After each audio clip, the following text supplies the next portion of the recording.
Hey guys, today I'm going to read you The Raven by Edgar Allan Poe. It was a very wonderful poem. It was a very wonderful poem at the time because Edgar Allan Poe was, I think, was one of the first American poets, writers even, to ever gain monetary funding from his writing. He gained employment, self-employment from his writing. And this poem was written by him in 1845, January 29th, The Raven. I'll read to you. I hope you like it. Once upon a midnight dreary, while I pondered weak and weary over many a quaint and curious volume of forgotten lore, while I nodded nearly napping, suddenly there came a tapping, as of someone gently rapping at my chamber door. "'Tis some visitor," I muttered, "some late night entreating visitor. Only this and nothing more." Ah, distinctly I remember, it was in the bleak December, and each separate dying ember wrought its ghost upon the floor. Eagerly I wished the morrow, vainly I had sought to borrow from my book surcease of sorrow. Sorrow for the lost Lenore, for the rare and radiant maiden whom the angels name Lenore, nameless here forevermore. And the silken sad uncertain rustling of each purple cutling thrilled me, filled me with fantastic terrors never felt before, so that now, to the still of beating of my heart, I stood repeating, "'Tis some visitor entreating entrance at my chamber door, some late visitor entreating entrance at my chamber door. This it is and nothing more." Presently my soul grew stronger, hesitating then no longer. "Sir," said I, "or madam, truly, your forgiveness I implore. But the fact is, I was napping, and so gently you came rapping, and so faintly you came tapping at my chamber door, that I scarce was sure I heard you. Ere I opened wide the door, darkness there, and nothing more. Deep into the darkness peering, long I stood there wondering, fearing, doubting, dreaming dreams no mortals ever dared to dream before. But the silence was unbroken, and the stillness gave no token. But the only word there spoken was the whispered word, "Lenore." This I whispered, and an echo murmured back the word, "Lenore." Merely this and nothing more.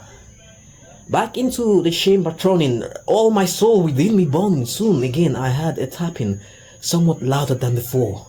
"Surely," said I, "surely there is something at my window lattice. Let me see what thereat is, and this mystery explore. Let my heart be still a moment, and this mystery explore. 'Tis the wind, and nothing more."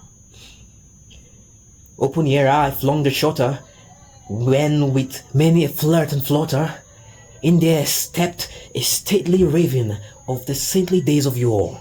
Not the least obeisance made he, not a minute stop to stayed he, but with mien of lord or lady, perch above my chamber door, perch upon a bust of Pallas just above my chamber door, perch and sat, and nothing more. This ebony bird beguiling my sad fancy into smiling, by the grave and stern decorum of the countenance it wore. Though thy crest be shorn and shaven, thou said, I art sure no craven, ghastly grim and an ancient raven wandering from the nightly shore. Tell me what thy lordly name is on this night's Plutonian shore. Quoth the raven, "Nevermore." Much I marveled this ungainly fowl to hear discourse so plainly, though its answer little meaning, little relevancy bore. For we cannot help agreeing that no living human being ever yet was blessed with seeing, bed above his chamber door, bed or beast upon the sculpture bust above his chamber door, with such a name as Nevermore. But the raven, sitting lonely on the placid bust, spoke only that one word, as if his soul in that one word he did outpour. Nothing further than he uttered, not a feather than he fluttered, till I scarcely more than mattered. Other friends have flown before. On the morrow he would leave me, as my hopes have flown before. Then the bed said, nevermore. Startled at the stillness broken by a reply so aptly spoken. Doubtless, said I, what it utters is its only stock and store, caught from some unhappy master. Unmerciful disaster followed fast and followed faster, till his songs one burden bore, till the dirges of his hope that melancholy burden bore, of nevermore.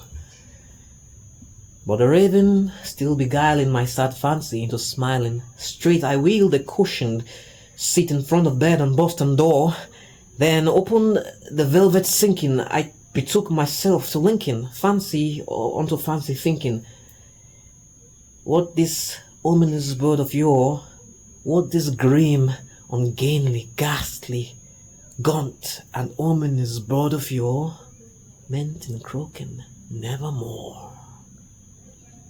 This I sat engaged in guessing, but no syllable expressing to the fowl whose fiery eyes now burned into my bosom's core. These and more I sat divining, with my head at ease reclining on the cushion's velvet lining, that the lamplight gloated over, but whose velvet violet lining, with the lamplight gloating over, she shall press, nevermore. Then methought the air grew denser, perfumed from an unseen censer, swung by seraphim whose footfalls tinkled on the tufted floor. Wretch, I cried, by God had lent thee, by these angels he had sent thee, respite and nepenthe from thy memories of Lenore. Quaff, oh quaff, this kind nepenthe, and forget this lost Lenore. Quoth the raven, nevermore.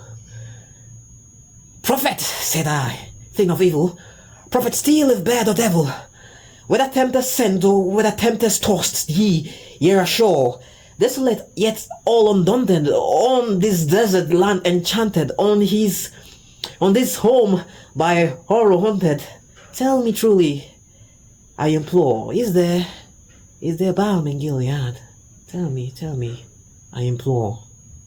Quoth the raven, nevermore.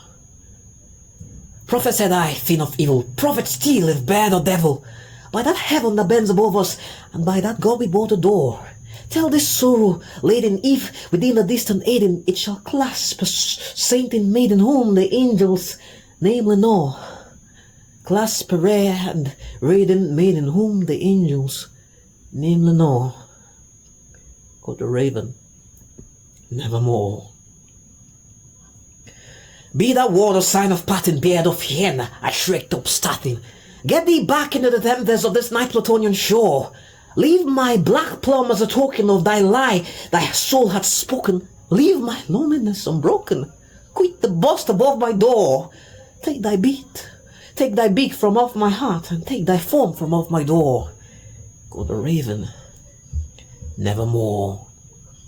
And the raven never flitting, still is sitting, on the pallid bust of Pallas just above my chamber door, and his eyes of all the seeming of a demon that is dreaming, and the little light over him streaming throws his shadow on the floor, and my soul from out that shadow that lies floating on the floor shall be lifted nevermore. The Raven by Edgar Allan Poe. Well, from what I read, that now I am trying to get a glimpse of. Those days I read it with some dramaticness to it. I didn't really understood what it was, but now I think I get a very good meaning. I think some 4 or 5 years ago. And now I know that the guy who is in his chamber is mourning his lost Lenore, thinking about the last December, like I said, and he sat there in velvet violet lining, I think, in his cushion, and then he hears some breeze or knock from a tapping. He said a tapping, rapping on the door, and he went there to open the door, and it was a raven a raven. But at first he was scared to open the door because it was midnight, you know. Who's coming there this midnight, knocking my door? A visitor, entreated late night visitor, he said. And he said, sir, said I, oh madam, your forgiveness I implore. But the fact was, I was napping, and so gently you came rapping, he said, right? So he was scared in a way, but he gently opened the door to see that nothing was there, and he breathed because he was still mourning his lost Lenore. Lenore was supposedly his wife, Lenore. So he just said, Lenore, thinking perhaps a spirit is knocking on the door. And as he turned around, he had an echo of the whispered word, Lenore. So he was startled. I think he opened the door. I think he tried to close the door inside, running back inside, and a flutter raven came inside. A talking raven, supposedly, came inside. Black raven came inside, and he started speaking with the raven. Tell me what thy lordly name is, he was asking the bird. The bird says, nevermore, nevermore, nevermore. That's the only thing the bird ever says. Nevermore, nevermore, nevermore. And he kept on, you know, whether he was delusioned by his sorrow or he was really talking to the bird, it's not so clear, but he was talking to the bird and he was agitated. It was like, tell me truly if there's balm in Gilead, if there's healing for his balm in Gilead, if there's healing for his lost Lenore, for his wife who had been gone, supposedly. And tell me truly, I implore, is there balm in Gilead, those Plutonian shore, from beyond, in that midnight, you know, from where the bird was coming from, since he's so surprised to see that the bird could even talk.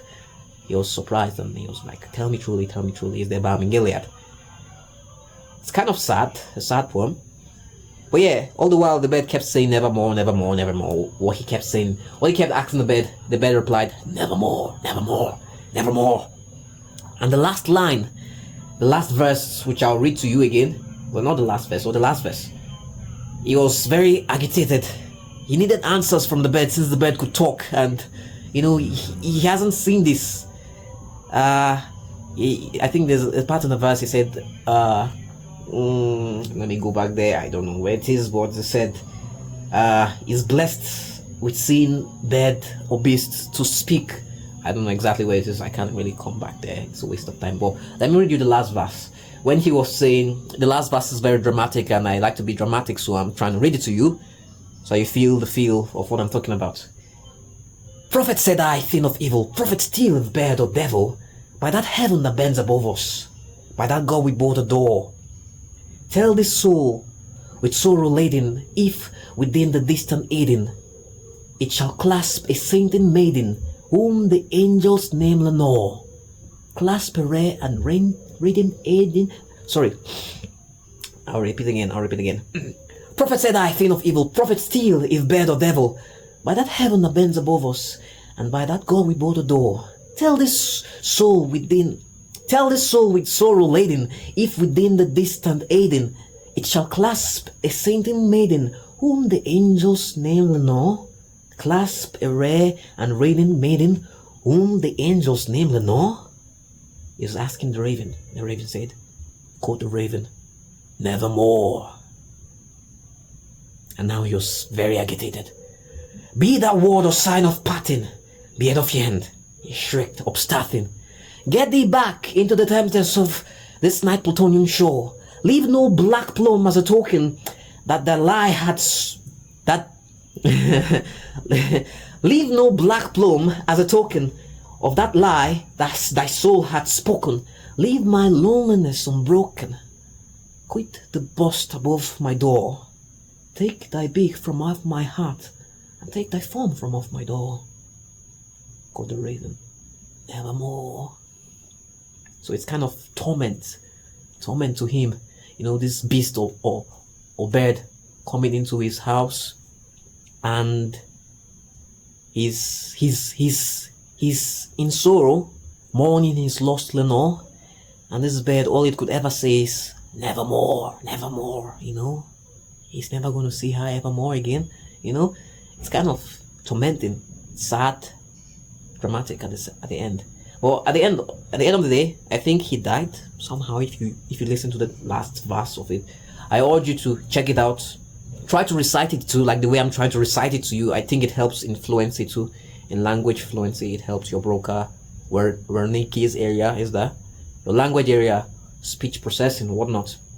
But yeah, the last verse I was saying, call the raven nevermore. Then he said this with anger. Okay, I already said that already. Be that word of sign of pattern, beard of fear that shrieked up, starting. Get thee back into the tempest. Hey boy. Please, I'm on a video. Sorry. Get thee back into the tempest and the night Plutonian shore. Leave no black plume as a token of thy lie hath spoken. Leave no black plume as a token of that lie thy soul hath spoken. Leave my loneliness unbroken. Quit the bust above my door. Take thy beak from off my heart and take thy phone from off my door. Call the raven nevermore. And then this last verse, this very last verse. And the raven, never flitting, still is sitting on the pallid bust of Pallas, just above my chamber door. And his eyes have all the seeming of a demon that is dreaming, and the limelight over him streaming throws his shadow on the floor, and my soul from out that shadow that lies floating on the floor shall be lifted nevermore. So he died at the end. He died of the torments from this bed, this black raven bed, this fiend, will I say. Not a friend, a fiend. It didn't touch me like emotional touching and all that, but it touched me like, damn, this writing is deep, and with all this rhyme scheme and, nevermore, nevermore. And, the language, it sounds Shakespearean in a way, but it's lovely. It's lovely. I urge you to read more poems, not for the sake of wanting to act or be dramatic, but for the sake of engaging your vocabulary and your fluency and speaking and whatnot. It's helpful, truly.